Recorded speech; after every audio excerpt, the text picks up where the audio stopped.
All right, welcome back, everybody. So I thought you guys could help me out because, I've had a bit of a sore neck lately. It's like almost like something's, dragging it down. Ooh. That was a joke. I finished my marathon. So this is my adorable little medal and my time will be coming soon in the mail. They send you a little like metallic sticker to stick on the back. So yeah, that's super exciting. And yeah, just wanted to show you guys, show it off. And yeah, it's been quite an uneventful week other than my marathon. I feel like everything's been revolved around that. And yeah, not much else has happened really. So yeah, it feels like I just filmed the last podcast, which I basically have like a week ago, but yeah, it always comes around so quick. So I always need to think up things to say. But yeah, I'm hoping this will be a short and sweet podcast episode. But yeah, basically just wanted to chat about how the marathon went and what I've been up to. So it was long. It was definitely a long process. Running 42.2 kilometers is yeah, definitely a mission. I see why why people train so hard for it. And I definitely the next time something I would do differently is definitely use like a proper training plan that guides me through like how much running to do and what type of runs to do, and yeah, just incorporate a lot more different types of running into my training rather than just like going out for a run, not really worrying about pace, like just getting it done. I think next time, yeah, I'll definitely focus on more of like the speed work and interval training and that sort of stuff. Because, when I'm feeling good, I can, and for short distances, I can hold sort of a 6:30 pace, like 6 minute 30 kilometers, 6 minute 30 kilometer pace. But for like over an extended time and distance, my pace drops off significantly. So I ended up averaging an 8-minute pace for the whole marathon. So I'd say the first half was sitting at sort of that 7-minute pace, 7 minutes per kilometer pace. Whereas the second half was more than 9-minute per kilometer pace. So yeah, I think really working on like pace work and I've heard of like zone 2 training and that sort of thing. I think just working on like different styles of running training will really help for next time. And I think also just like something I did well sort of like the week leading up to the marathon was that I didn't stress too much. Like I'd done all the training that I could possibly do. I did my sort of prehab exercises that the physio and the podiatrist gave me sort of every second day leading up to the marathon. And did some yoga and just like sort of chilled out, did some slow movements just to keep my body moving. But I think I only did one workout one workout plus one like shorter run during that last week leading up to the marathon. But yeah, I just sort of kept my body moving and I stopped stressing about like little things. So it sounds really silly, but I was like stressing about like having to stop during my marathon, like having to go to the bathroom or something. And I would get to the point where I'd be like trying to think of things that I could do to not have to like pee during the marathon. Like I'd heard things like don't drink water for the first 30 minutes and stuff like that. And I was stressing about this like tiny insignificant thing that, you know, in like realistically, unless you're going for like a proper like PB or actually racing or like trying to go for, you know, a record or whatever, then, you know, a 2-minute, 3-minute detour off the track is not like a huge deal. And like I needed to just like chill out. Like if that's the worst thing that happens during my marathon, like so be it. Like that's not really something that I should be stressing about. So yeah, I'm proud of myself for like just chilling out and not stressing over the small stuff. And also something that I'm really glad that I did during my marathon was, so my shoes that I wear, well, any shoes really, I did a heel lock tie.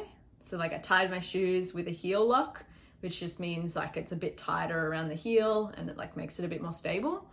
But that also causes pain. If it's too tight, it can cause pain around the front of your foot, sort of like the front of your ankle.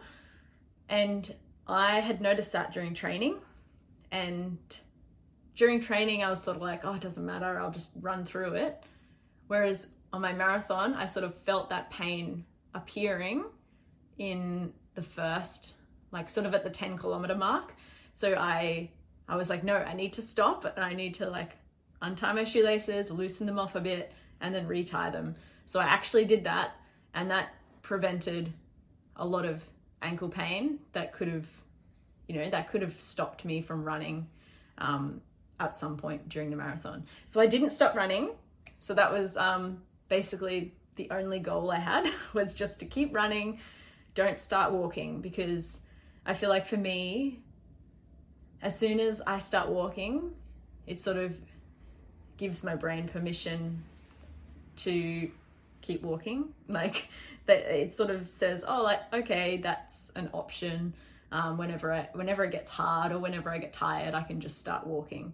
Whereas if I tell myself, no matter how hard it gets, no matter how tired or sore I get, just keep running. No matter how slow you get, just keep going at like a running pace or like a running feel. Even though it's the same speed as walking, you're still like sort of, you know, you've got that rhythm of running. Then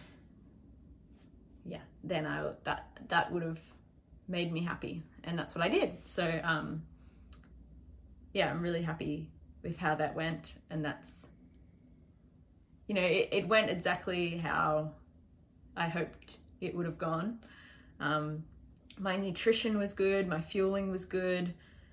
By the end of it, like there were people giving out lollies like on the track and stuff, and I sort of, like by the end of the marathon, I was sick of lollies. I was just like, too many like sweet stuff. So, but then again, I did have a snow cone at the finish line, which was just like super refreshing. But anyway, I feel great now. Like today is Thursday, my marathon was on Sunday, and this morning was the first time I got back to the gym since my marathon. And yeah, I felt like pretty good.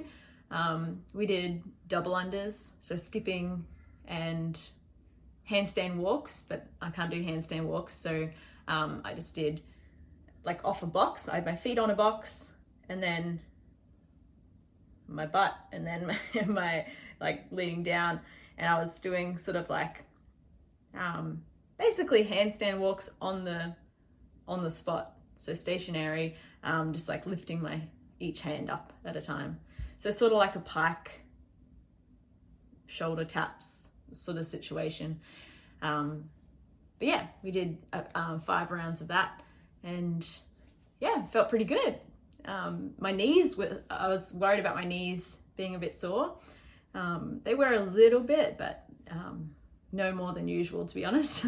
So yeah, it was super good.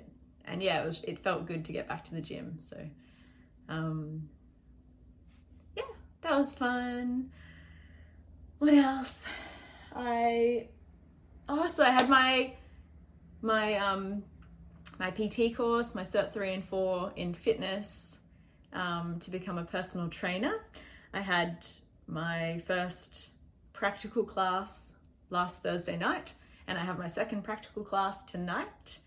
And it went really well. Like the way they teach the content and the opportunities that they give us to actually practice our skills, like those hands-on skills, is really good. Like we got into partners and we got a whole 45 minutes each to essentially give each other a PT session.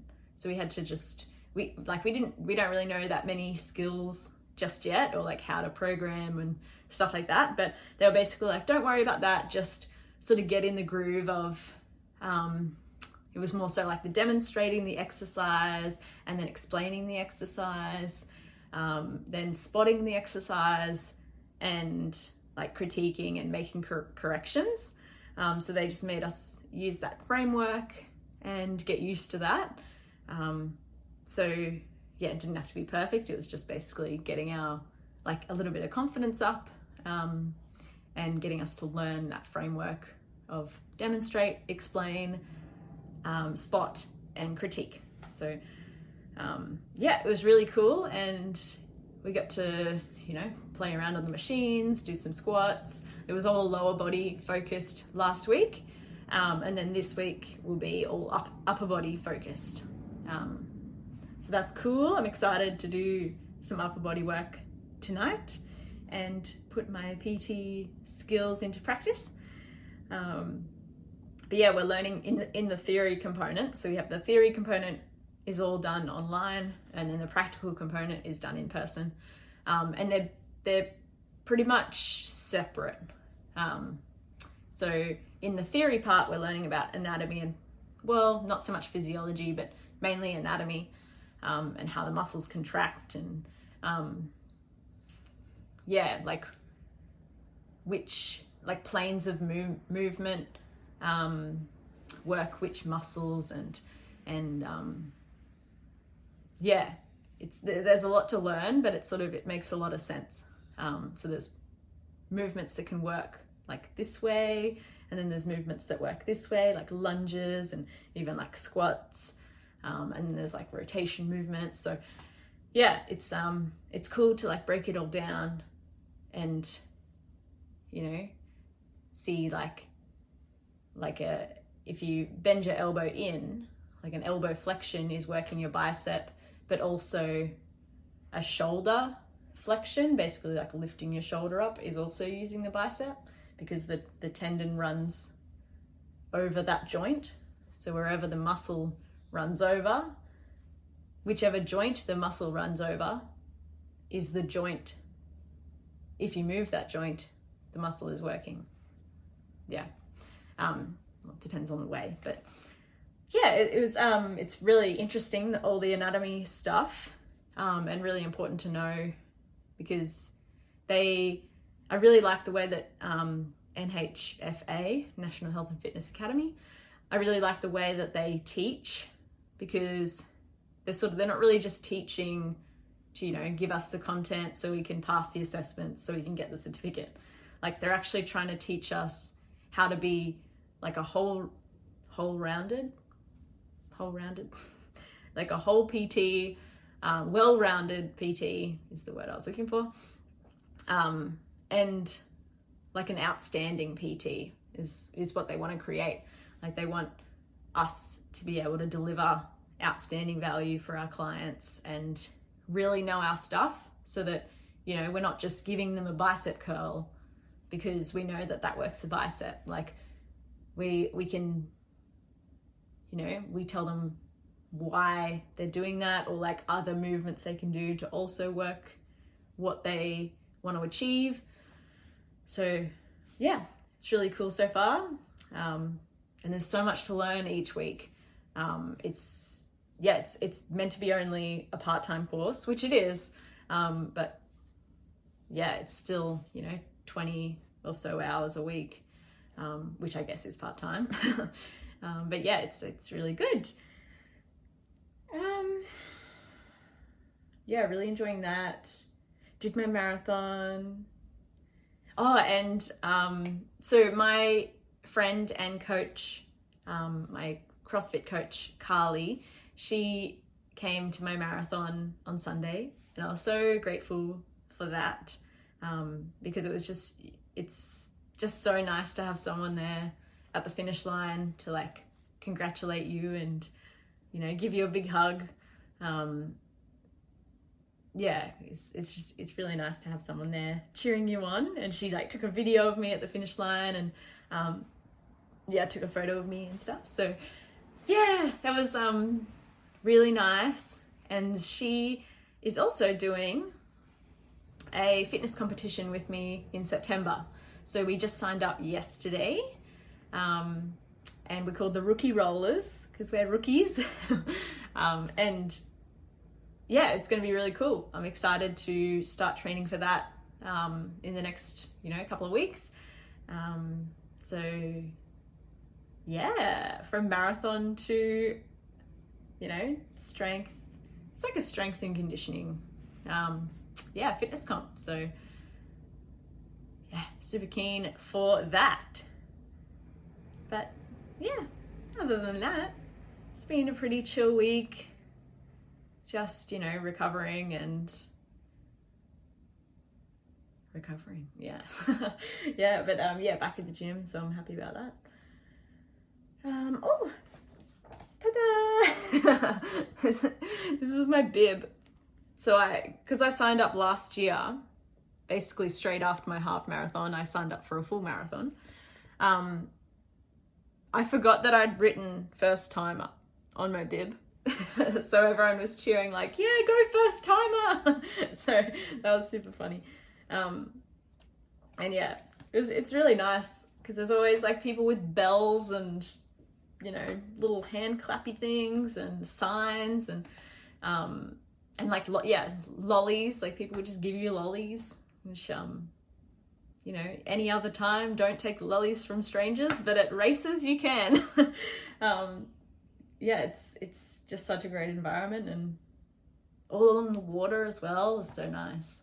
So whenever I was in pain, I could just like stare at the water and know that it was over soon.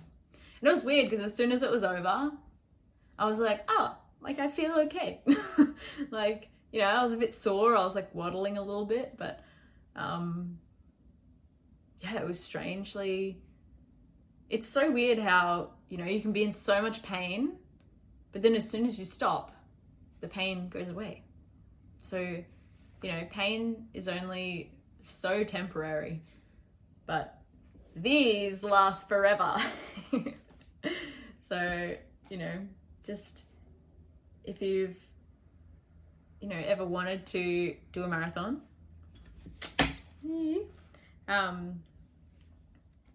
just sign up. Just sign up for whatever your next distance is, whatever that next distance that you want to do is. Like there was even at this same marathon, there was, the half marathon, but there was also a 10K and there was also a 5K. I think there was even actually a 2K, like a family fun run. So, if 2Ks is, something that you've never done before, then just sign up for a 2K race. And then get to the 5K and then the 10K and then the half marathon and then the marathon. So, I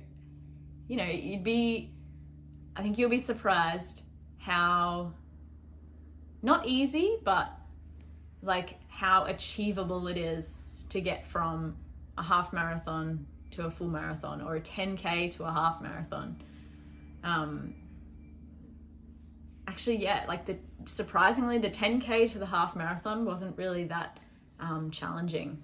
I think the difficult part from the half marathon to the marathon is mainly like mental, because it's such a long way, and like you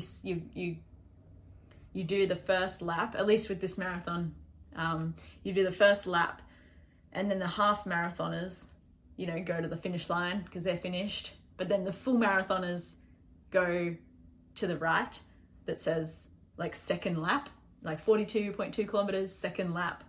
And that, like, that's just like, oh, I need to do that all over again. So I think it's just like the mental game. Like, you know, physically, as long as you've got everything sorted. Like, for example, there was one guy who was chafing so bad that he had like blood running down his leg. And I was like, no, that was just, that would be so painful. So, you know, as long as there's no injuries of any kind that you're experiencing throughout the race, then you will get through. Like, it's just a battle of, like, it's just a mental game. So you will get through it. And it is hard. It's meant to be hard.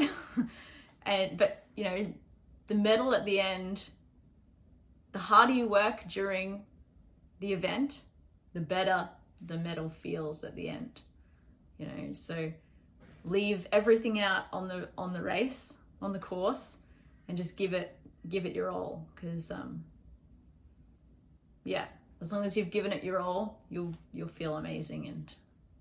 And pain is temporary, so just, you know, just go for it. It's yeah, it's such a great feeling to finish. I never thought that, you know, when I was younger, I'd always thought about, you know, like, imagine if I could run a marathon one day. Like, that's crazy.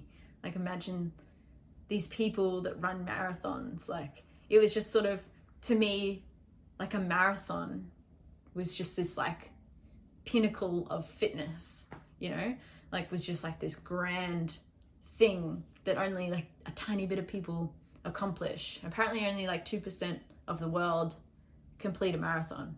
So that could be you.